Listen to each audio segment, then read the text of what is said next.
તો ભાઈ ગત વર્ષે જે વરસાદ વરસ્યો હતો અને નુકસાની ખેડૂતોને થઈ હતી તે અંગે રાહતની વાત જે સરકાર દ્વારા કરવામાં આવી હતી તે રાહત અપાઈ નથી। એ મામલે પૂર્વ ધારાસભ્ય જે અમરેલીના છે તેમણે મુખ્યમંત્રીને પત્ર લખ્યો છે અને રાહત પેકેજ જાહેર કરવાની અને રાહત આપવાની ખેડૂતોને આપવાની માંગ જે છે તે આ પત્રમાં કરવામાં આવી છે।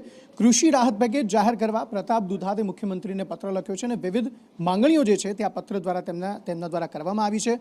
તેમણે કહ્યું છે કે મગફળીના પાકનો પણ નુકસાનીમાં સમાવેશ કરવામાં આવે અને એ ખેડૂતોને પણ પ્રોત્સાહન અથવા તો રાહત જે છે તે રાહત પેકેજ સ્વરૂપે રાહત આપવામાં આવે તેવી માંગ પ્રતાપ દુધાત દ્વારા કરવામાં આવી છે।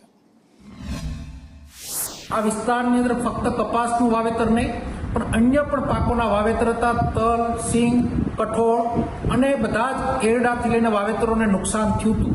તો ફક્ત કપાસનું નુકસાન થયું એવું આપ ગતકડું કરી અને જે મલમ લગાડવાનું કામ કર્યું છે, સિંગના પાથરા ખેતરોમાં તણાના હોય એના વિડીયા, એના ફૂટેજ અમારા આંદોલનો મારફત જે અમે આવેદનો આપ્યા એની અંદર પણ અમે એનો ઉલ્લેખ કર્યો હતો।